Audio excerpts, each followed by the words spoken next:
My name is Berta Bell. I want to tell the story about the original lowriders. My husband, Big Red.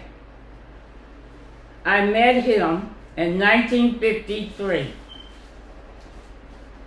I knew his cousin, Jick. He stayed in Palm Lane.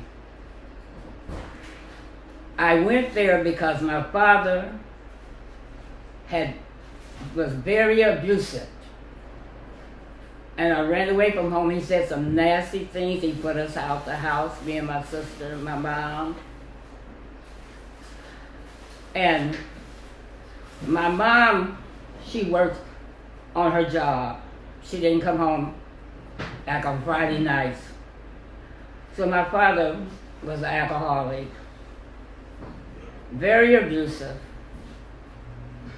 I got tired of that, so I ran away from home. This was in September. School had just started about a week. He came home every Friday. He would be drunk, very abusive. So I ran away. So I went to Palm Lane to see someone I knew. And when I got there, I seen Jick. I told Jick about what had happened. And so he talked and stuff. He said, well, I'm not gonna let nobody bother you. I'll walk with you and I'll stay around with you. So we walked back to the hot dog stand. I was on the stool, turning around, playing the jukebox. After a while, I heard a loud noise come through, and Jick said, oh, that's my cousin, Red. So he started hollering. I don't know how he heard him over the pipes. The pipes was very loud. So he did. He went halfway of the block, made a U-turn, came back, parked right in front of the hot dog stand on Imperial and Wilburton. Jick went out there. I don't know what he told him to the day. He went out there. They said a few words. Then he told me, come on, girl. Come on. Get in the car. Get in the back seat. So I got in the back seat. I don't know to the day.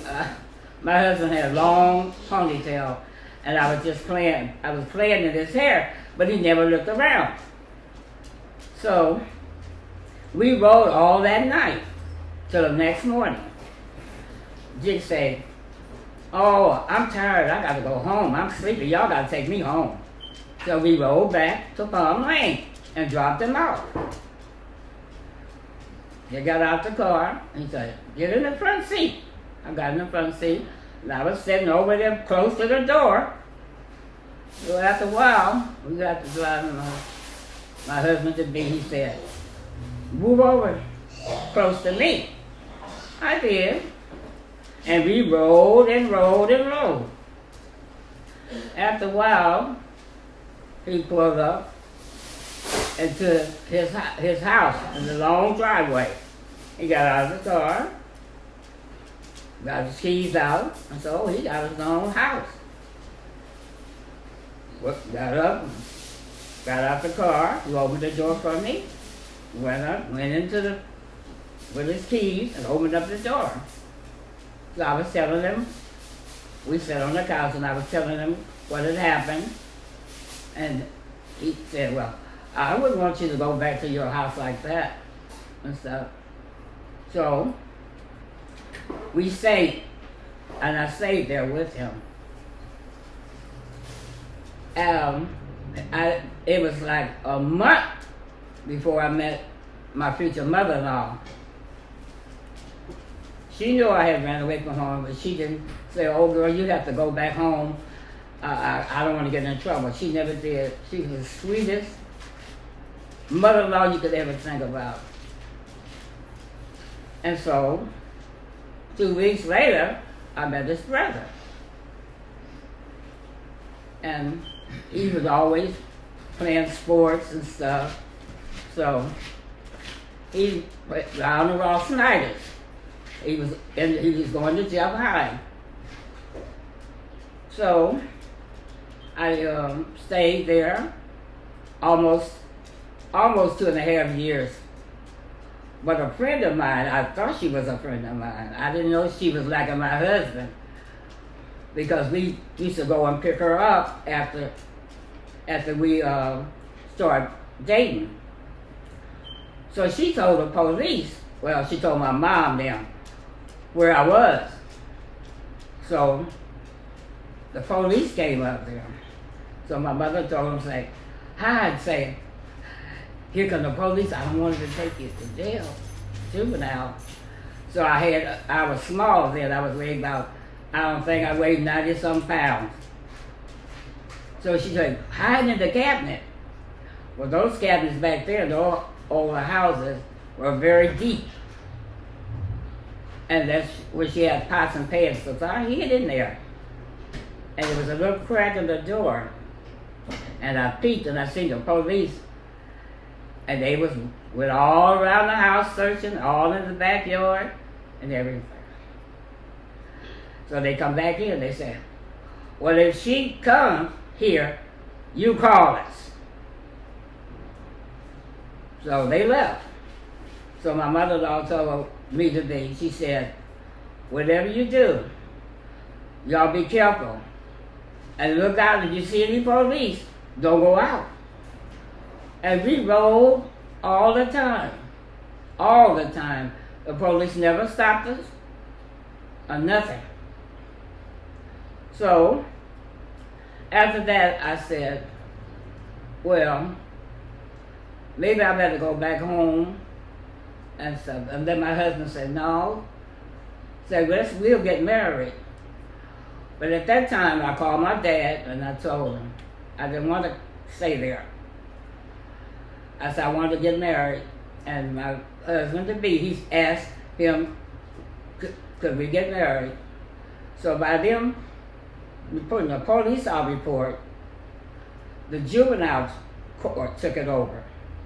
So we went to court. His mom signed for him to get married, and my father signed for me to get married. And he was happy because he didn't want me there anyway. So we got married. May the 4th, 1955. We stayed at Morgan Avenue, 4222 Morgan Avenue, till July. July, we moved on 53rd Street as Ascot. And all his friends, they admired him so much all the time. So we stayed at 1423 East 53rd Street. And so all his guys and stuff, they would come over, and they had cars, old cars, 48 fleet lines, 47 fleet lines. Well, my husband, when I met him, he had a 41 Chevy, 4-door green. The loudest pipes you ever wanted. He had straights on. Okay, so we would have a party all night, all day. We party. So we didn't associate with none of the people across the street, down the street, or nothing like that. Because they didn't like us because we were younger than them. So this particular day, the people that stayed across the street, they always would get drunk and drink and stuff. So they lied on us and said we broke their windows out of their house. We didn't do nothing like that. We was too busy partying and having fun. So we heard the noise and we seen what they were doing. So the next day, the landlord that owned the place, he came and he asked them, who broke my windows out of my place? They lied and said we did. We didn't do nothing like that. We was too busy having fun and stuff. So what they did, the next 2 days, they called the police. Told them we had broke their windows out and stuff. So when the police came, we let them in. But when they seen all the people in there, they called for backup. This is Newton Street apartment. So at that time, my mother-in-law, she was in the accident with the trolley. That was in January.